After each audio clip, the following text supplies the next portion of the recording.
là, sur la gauche, on le fait.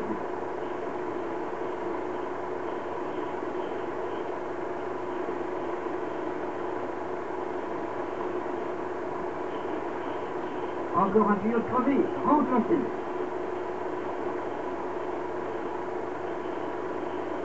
C'est fichu, quel sale matériel. Oui, mais à qui la faute? Que celui qui l'utilise en fait de soin et les risques de défaillance seront minimes. Prenez grand soin de vos tuyaux, car ils sont très fragiles et d'un prix très élevé. 18 tuyaux de 40 mètres représentent le prix d'une camionnette.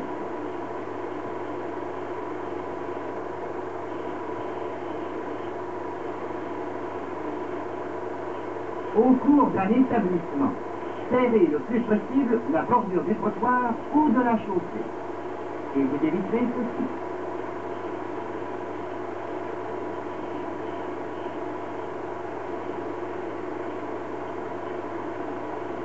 À plus forte raison, évitez de couper les rues. Car la circulation n'est pas toujours déviée ou interrompue.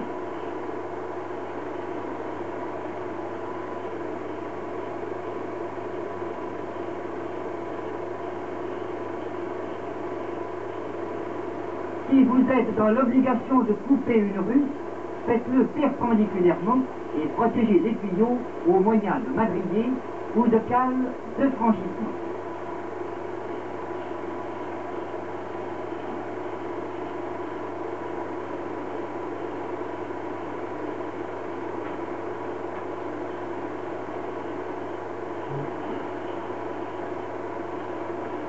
Ces cales même ne sont pas une solution idéale.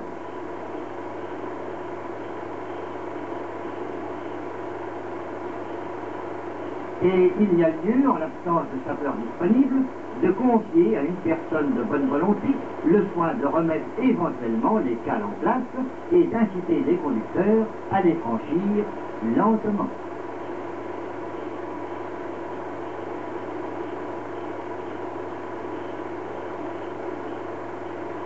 À la campagne, pour la traversée d'un chemin de terre, une rigole provisoirement creusée assure une bonne protection.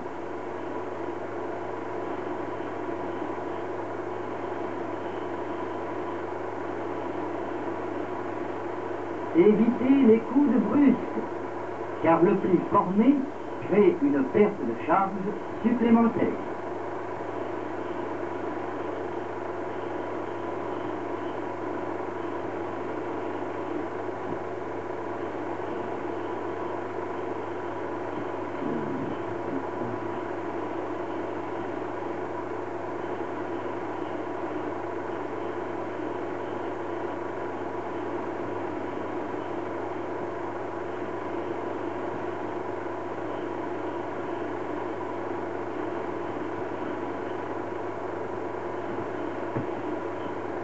Prenez grand soin de vos tuyaux, évitez les torsions.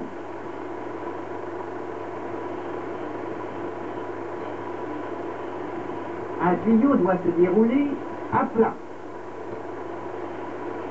S'il est en désordre, ne jamais saisir le raccord intérieur pour l'allonger.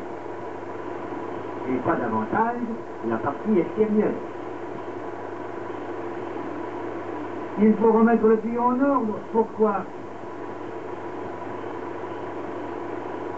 Un ruban reste plat s'il se déroule normalement.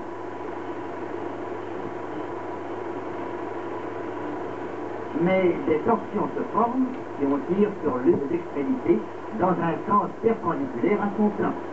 Il en est de même pour un tuyau. Un tuyau qui arme un robinet d'incendie se déroule correctement s'il est disposé en fer à cheval.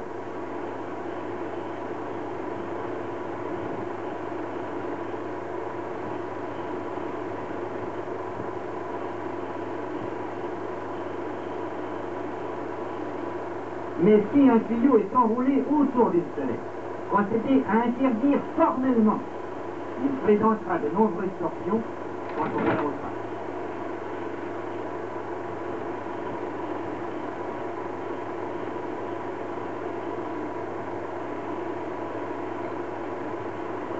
Le sapeur allonge son tuyau d'une façon défectueuse.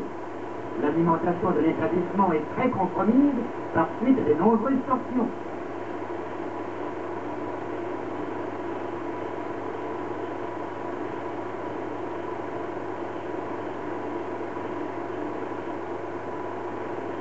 Celle-ci freine la vitesse de l'eau.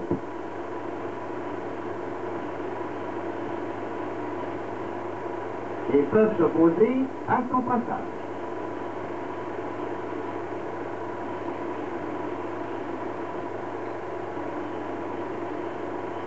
Pour réduire les risques de déroulement défectueux, il y a intérêt à plier en deux un tuyau de 40 mètres avant de l'enrouler. Utilisez des noyaux de bois pour éviter un pli brusque.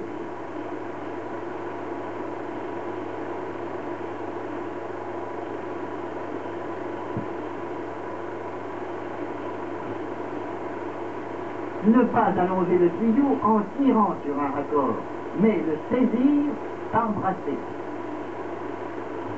Lorsque la vitesse de l'eau est modifiée brusquement, il se produit un choc appelé coup de bélier. L'élasticité de la canalisation est comparable à celle des tampons d'un wagon. Si le choc est trop grand, il peut y avoir détérioration du wagon. Et dans le cas du tuyau, éclatement.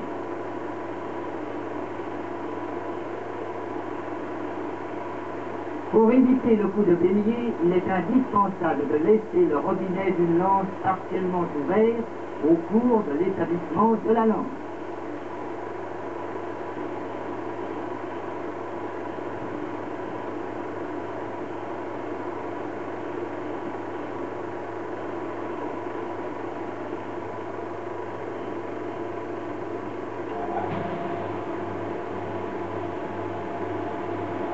Il est indispensable aussi de manœuvrer doucement les vannes de refoulement.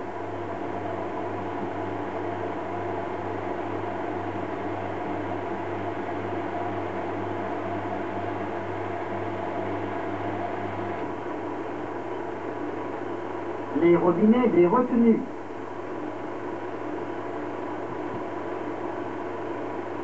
Des divisions. Des lampes.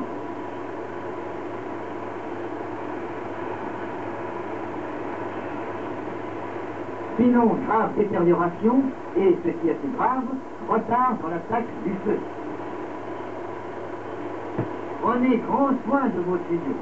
Évitez les frottements.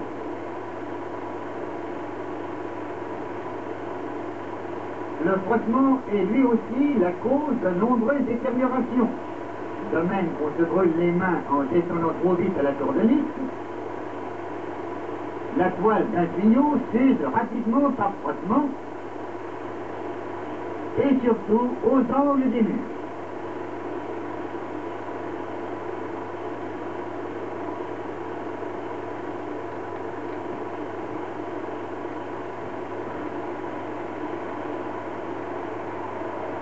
Ne faites pas comme ceci, mais comme cela.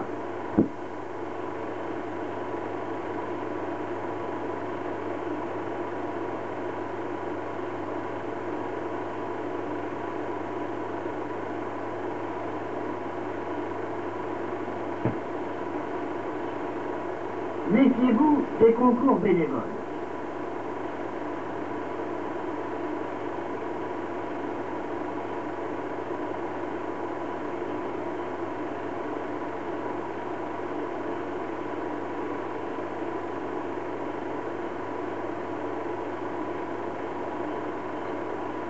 Les vibrations des engins munis d'une pompe à piston sont transmises aux tuyaux branchés sur les tubulures de refoulement.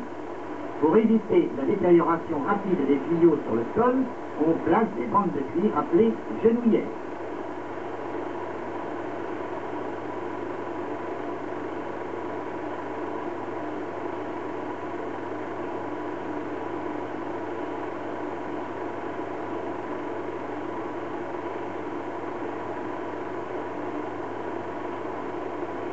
Prenez grand soin de vos tuyaux.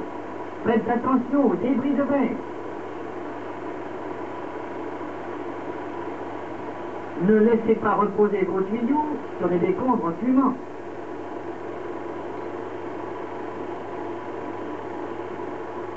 Protégez-les de la chute des matériaux.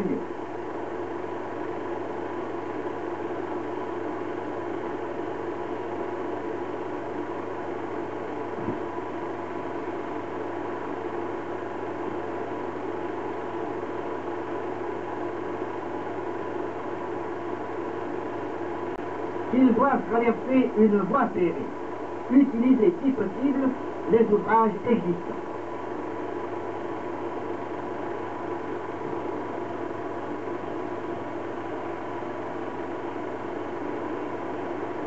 Et protégez-les des charbons incandescents pouvant provenir d'une locomotive.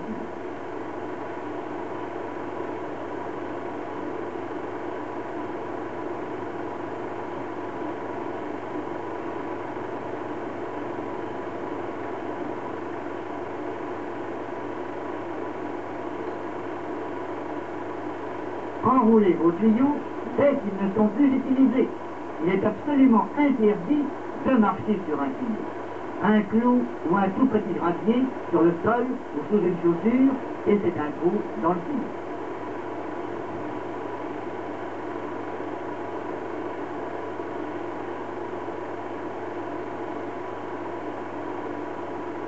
Pour le transport, et toujours dans le but d'éviter des frottements, protégez les tuyaux au moyen de paillassons.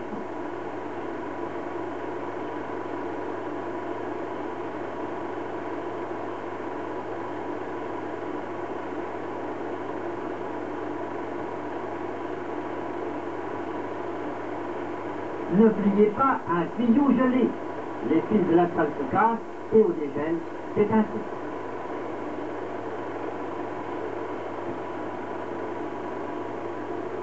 L'hiver, dégelez de loin en loin vos tuyaux au moyen d'eau chaude.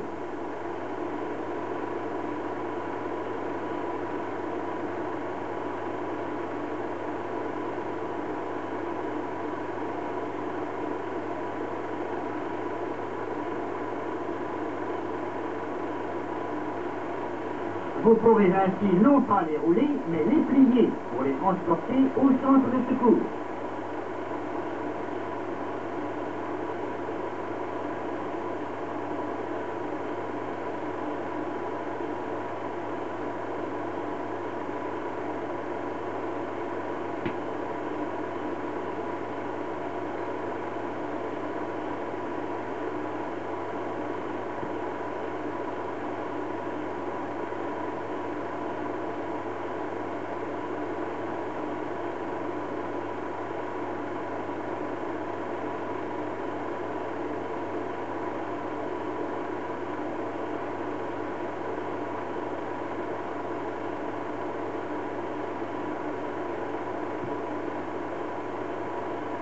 Après chaque manœuvre, et dans les 24 heures, les tuyaux sont nettoyés sur un sol propre, pavé ou cimenté. On procède d'abord au lavage intérieur pour chasser les graviers ou débris de toutes sortes qui auraient pu pénétrer dans les tuyaux après démontage des raccords. Puis, on les frotte au balai brosse.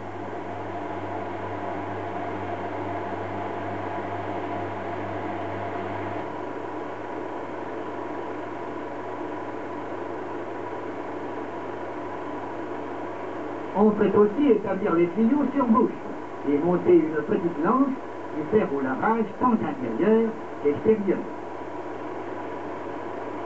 Après lavage, ils sont soumis à une pression de 5 ou 6 kg permettant de rechercher les fuites qui sont marquées au crayon encre.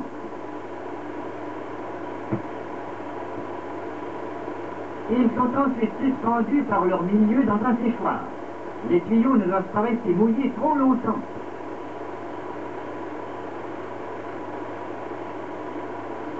Le séchoir doit être bien ventilé par un courant d'air de 20 à 50 degrés si possible. Évitez que les tuyaux touchent les parois, ce qui retarderait le séchage.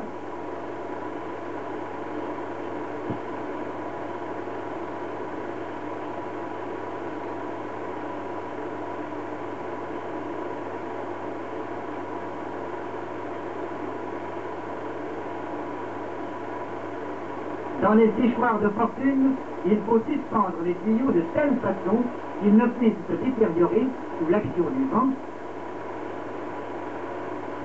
ou servir de balançoire aux enfants. Le séchage a une grande importance. Mal conduit ou trop long, il abrège la vie des tuyaux. Quand les tuyaux sont secs, on colle les pièces à l'aide d'un appareil vulcanisateur à chauffage électrique et à interrupteur automatique.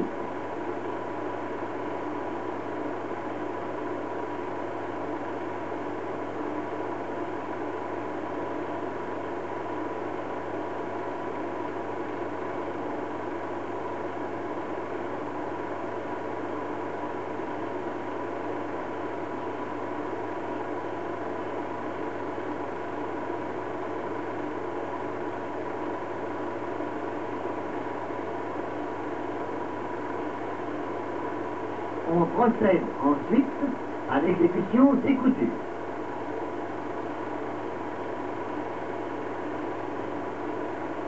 Les tuyaux sont ensuite remis en service ou placés dans un magasin bien fait.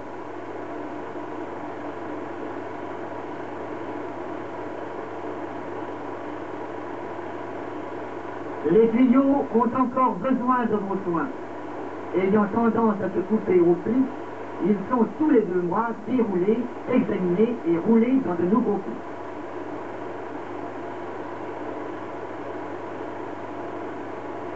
Le même tuyau ne doit pas être enroulé 2 fois de suite sur l'âme de la bobine d'individuaire.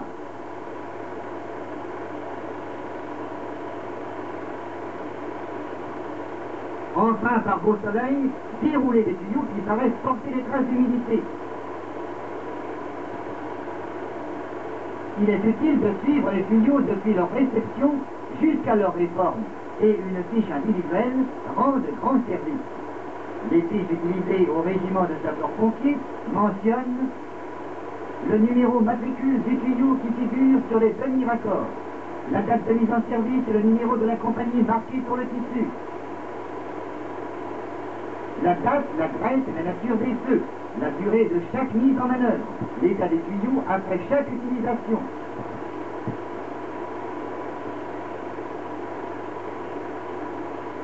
Un tuyau est en général réformé lorsqu'il comporte une vingtaine de pièces ou coutures. Une couture étant comptée pour 5 pièces. Ici 23 pièces, tuyau à réformer. Le tuyau réformé rend encore des services au cours de l'instruction du personnel. Il est utilisé d'abord pour les manœuvres à eau.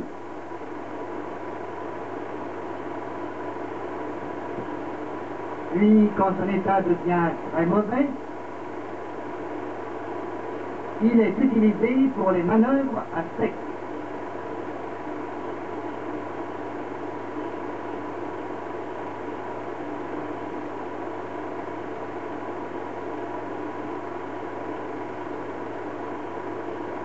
Retardez donc le plus possible cette fin lamentable.